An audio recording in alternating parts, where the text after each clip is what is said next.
행복하자 아프더라도 설교 시리즈 오늘 13번째 말씀입니다.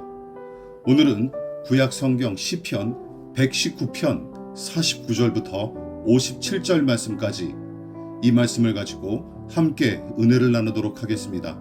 시편 119편 49절부터 57절 말씀까지 제가 봉독합니다.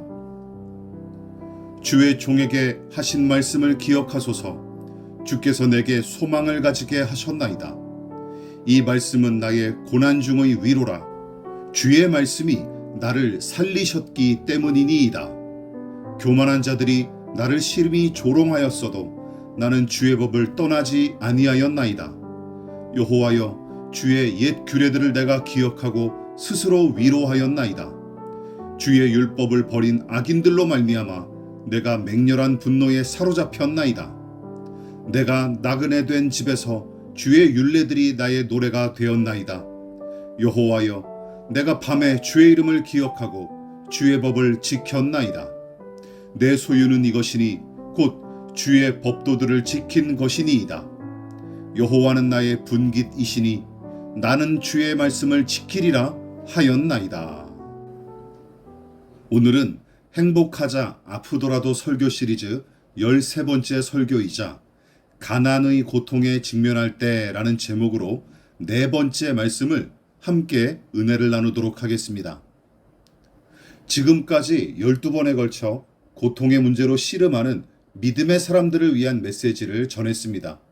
그 중에서도 질병과 가난의 문제를 가장 많이 다루었죠. 왜냐하면 두 가지 문제가 우리 삶에 가장 빈번하게 일어나는 문제이고 또한 피부에 와닿을 만큼 매우 가깝게 직면하는 고통이기 때문입니다. 생각해 보십시오. 질병과 가난의 폭탄이 개인의 인생과 가정에 떨어지면 푸른 초장 같던 곳도 금방 사망의 음침한 골짜기로 변하기 마련입니다. 아니, 어떤 사람들은 질병과 가난의 고통을 태어날 때부터 고스란히 겪기도 하죠. 언제부턴가 금수저와 흙수저라는 말이 유행하지 않았습니까? 부모와 가정 형편을 선택할 수만 있다면 누구나 부잣집에서 건강한 몸으로 태어나고 싶은 게 인지상정이죠. 하지만 건강과 부유함 두 가지를 다 갖추고 항상 평안하고 즐겁게 사는 사람을 찾아보기가 힘든 게 현실인데, 그만큼 대부분 사람이 질병과 물질의 문제로 고통을 겪고 있다는 사실을 방증하는 것입니다. 누누이 강조하지만 질병과 이 가난의 문제를 단박에 해결하는 기술이나 종교란 존재하지 않습니다. 혹시 질병과 가난의 문제를 완전히 그리고 단박에 해결해 주겠다며 떠벌리는 사람을 봤다면 그가 유명한 정치인이나 기업가 혹은 명망 있는 목사일지라도 지독한 사기꾼에 불과하니 분별하십시오. 마찬가지입니다. 이 설교 시리즈는 고통을 없애겠다거나 이 문제를 다 해결하겠다라는 시도가 절대 아니에요.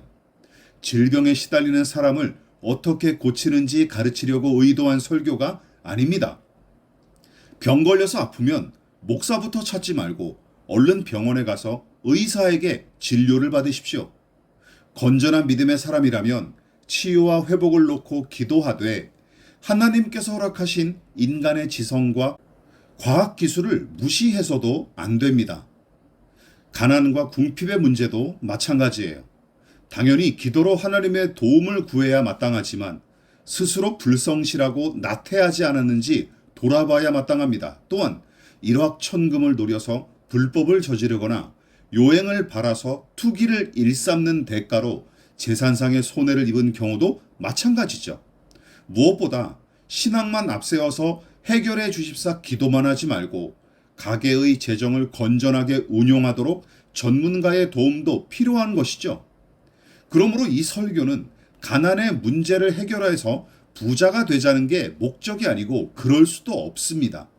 그래서 돈을 벌 목적이라면 자기계발서를 읽거나 워렌 버핏과 같은 사람들의 이야기를 듣는 게 훨씬 낫습니다. 그러나 이 설교 시리즈의 목적은 다른 데 있어요.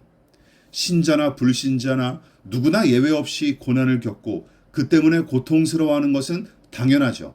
하지만 신자라면 고난의 현실을 어떤 시각으로 바라보고 맞닥뜨리는 고난을 어떻게 극복해야 할지, 또한 그 고통 가운데서도 소망을 잃지 않고 감사와 찬양을 고백할 수 있는 그 원동력이 무엇인지 함께 찾아보자는 취지에서 이 설교를 함께 나누는 것입니다.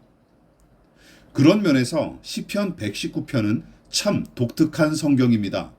왜냐하면 성경 전체를 통틀어 가장 많은 절수인 176절이나 이 한 장에 들어있고 176개의 구절이 8개의 구절씩 묶여져서 총 22개의 연으로 정교하게 이루어진 시이기 때문입니다. 게다가 한 연에 속하는 8개 구절의 각 첫마디는 그 연의 순서와 똑같이 히브리어 알파벳 순서로 시작하는 것이 특징이에요. 이 시편의 정교한 구조가 우리말 번역으로 인해 드러나지 못해서 지나쳤을 뿐이지 문학적 가치가 매우 뛰어날 뿐만 아니라 깊은 영적인 교훈을 담은 소중한 시편이 바로 119편입니다.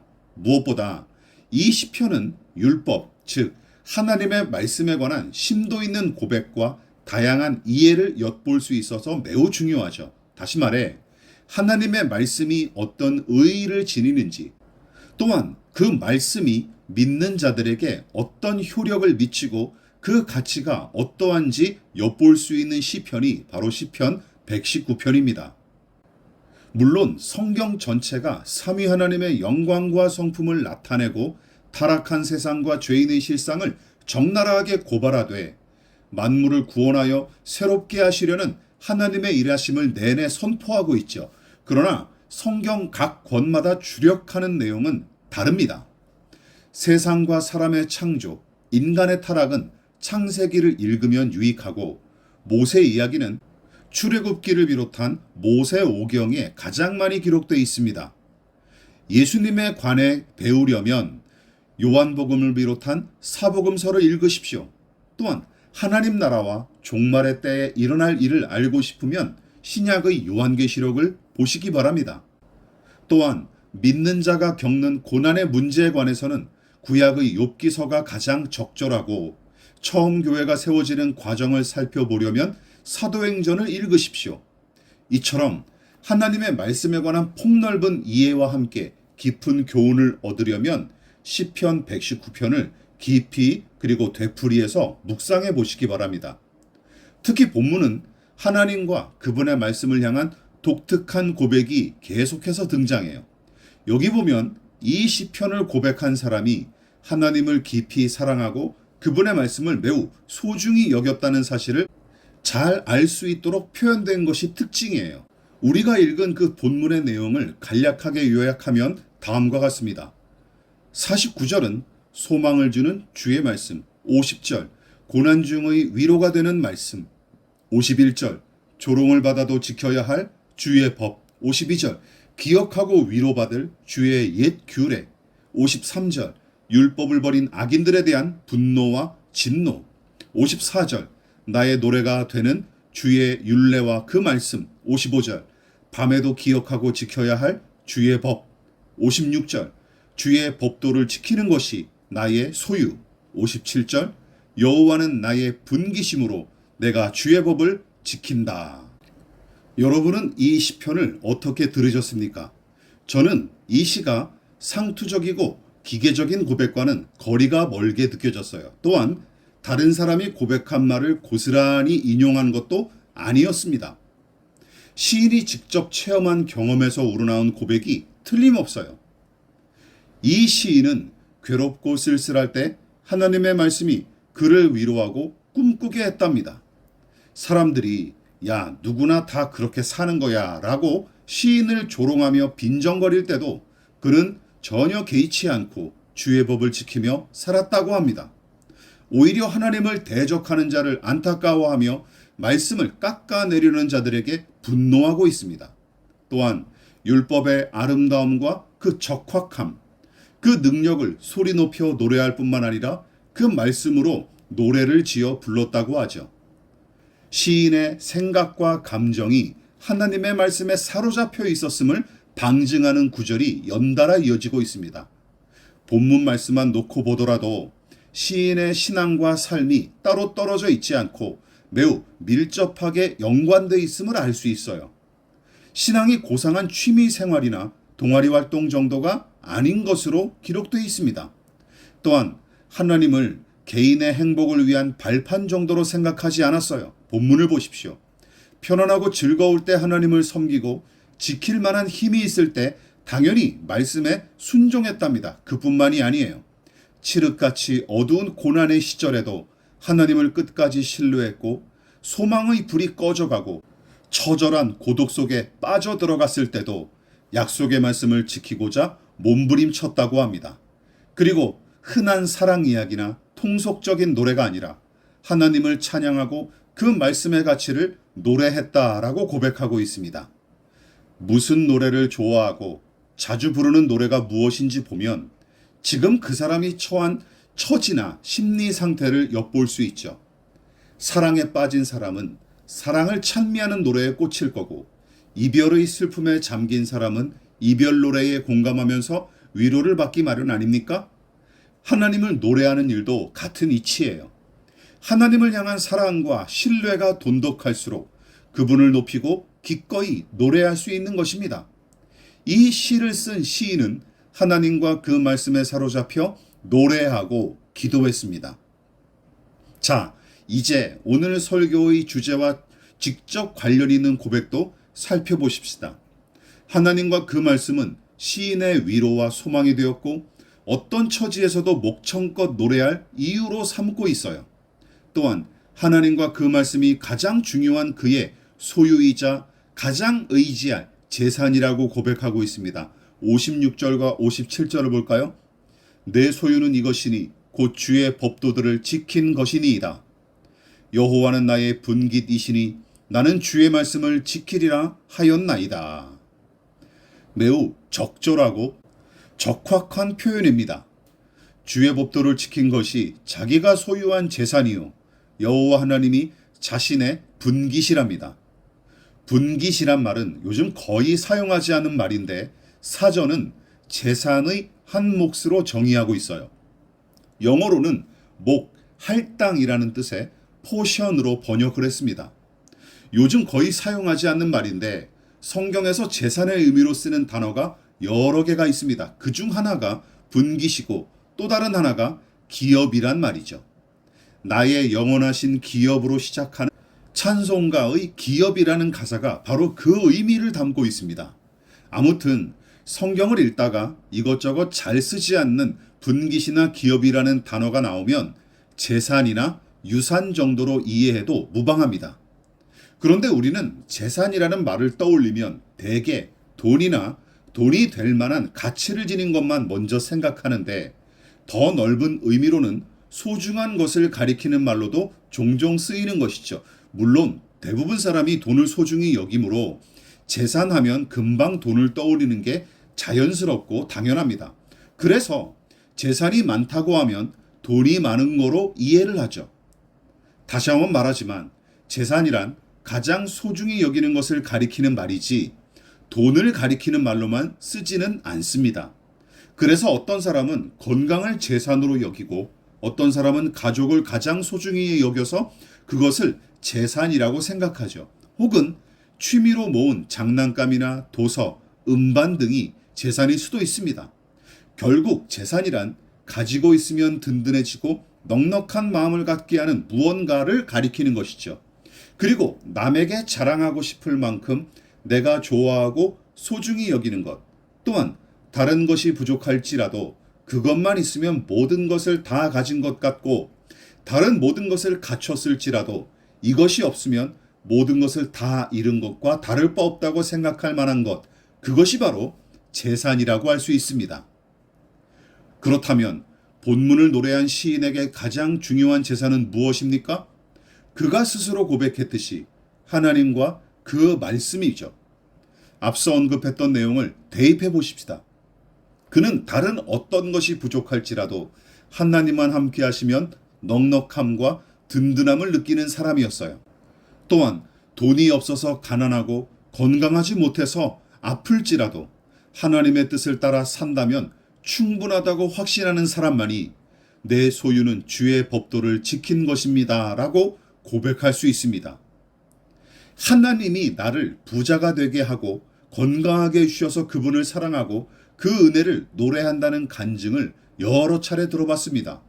물론 그런 간증과 신앙 고백을 무조건 악하다고 깎아내릴 필요는 없지만 이런 성격의 간증과 신앙 고백은 양날의 검처럼 두 가지 큰 오해를 불러일으킬 수 있을 위험이 있으니 조심해야 합니다. 먼저 가난하고 병들면 얼마든지 하나님을 떠날 수 있다는 식으로 왜곡될 가능성이 큽니다.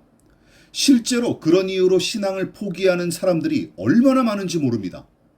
또한 부자가 못되고 건강치 못해서 골골대는 사람을 세상살이에 실패한 낙오자로 취급하기 일쑤인데 게다가 교회 안에서는 믿음이 온전치 못한 신앙생활의 루저라고 낙인 찍히죠.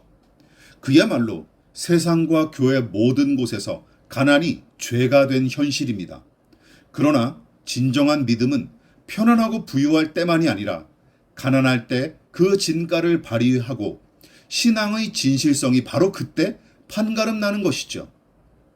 가난하고 병들었을 때야말로 참다운 우정과 진실한 사랑을 분간할 수 있듯이 하나님과의 관계도 마찬가지입니다.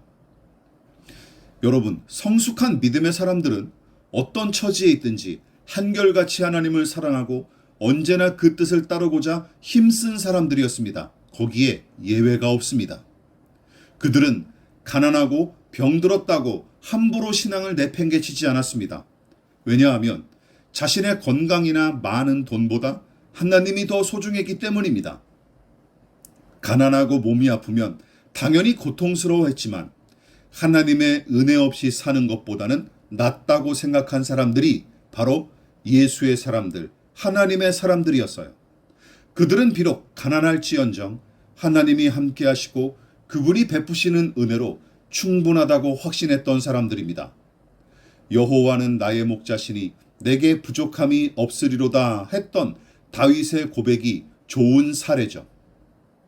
하박국 선지자가 하나님을 찬양하며 올려드린 신앙 고백에도 바로 그 믿음이 들어 있습니다.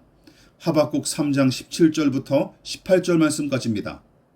비록 무화과 나무가 무성하지 못하며 포도나무에 열매가 없으며 감람나무에 소출이 없으며 밭에 먹을 것이 없으며 우리의 양이 없으며 외양간에 소가 없을지라도 나는 여호와로 말미암아 즐거워하며 나의 구원의 하나님으로 말미암아 기뻐하리로다. 풍성한 소출을 기대해서 힘들게 심어놓은 무화과 나무와 포도나무와 감람나무가 열매를 맺지 못하고 힘겹게 일궈놓고 수고로이 씨를 뿌린 밭에는 걷어먹일 게 없다고 합니다.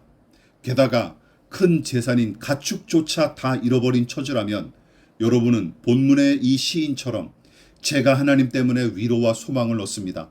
그리고 하나님이 계셔서 저는 이미 충분합니다 하고 고백할 수 있을까요? 하박국 선지자처럼 다윗과 사도 바울도 똑같이 고백하고 노래했습니다. 여러분, 이 사람들은 얼빠진 광신자들이 아닙니다. 겉과 속이 다른 이중인격자나 위선자들도 절대 아니에요. 믿음의 사람들은 가난의 고통을 모른 채 하거나 없는 것처럼 위장하지 않았습니다. 세상 누구보다 가난한 사람들이었지만 가난의 고통이 하나님을 향한 그들의 믿음을 빼앗지 못했습니다. 물질의 많고 적음보다 하나님이 더 중요했기 때문이죠. 돈이나 황금을 더 많이 모으는 방법보다 주의 뜻을 헤아리고 순종하는 일이 그들에게는 더 소중했던 것이죠. 그래서 참 믿음은 가난의 고통 가운데서도 꿈을 꾸고 노래할 힘을 주는 것입니다. 하나님이 은혜로 주신 진짜 믿음은 가난한 처지에서도 선을 행하고 주의 뜻을 순종하도록 이끕니다.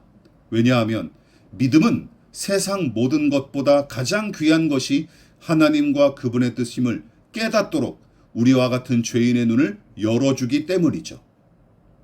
어릴 때는 장난감이 최고였지만 조금 더 자라면 그보다 훨씬 더 소중하게 있다는 것을 깨닫듯이 믿음은 진짜 값어치 있는 것이 무엇인지 분간하게 하고 그것을 추구하게끔 이끕니다.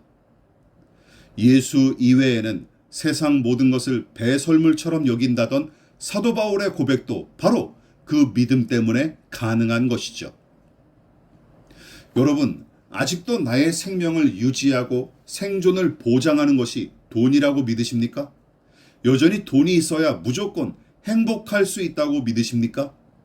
넉넉하게 쓸 돈을 모아야만 사람들에게 꿀리지 않을 뿐더러 그것이 잘 사는 비결이라고 생각하십니까? 그래서 돈을 모으며 사는 게 가장 중요하고 돈을 많이 버는 일이 급선무라고 생각하십니까? 아직까지 이런 사고방식에 사로잡혀 있다면 당신은 하나님을 섬기는 사람이라고 이야기할 수 없어요. 차라리 돈의 신인 맘몬을 숭배하는 배금주의자라고 이야기하는 것이 차라리 정직합니다. 돈을 많이 벌기 위해서 살지 마십시오. 인생의 목적이 고작 그것밖에 없다면 짐승보다도 못한 인생입니다. 왜냐고요? 생각해 보십시오.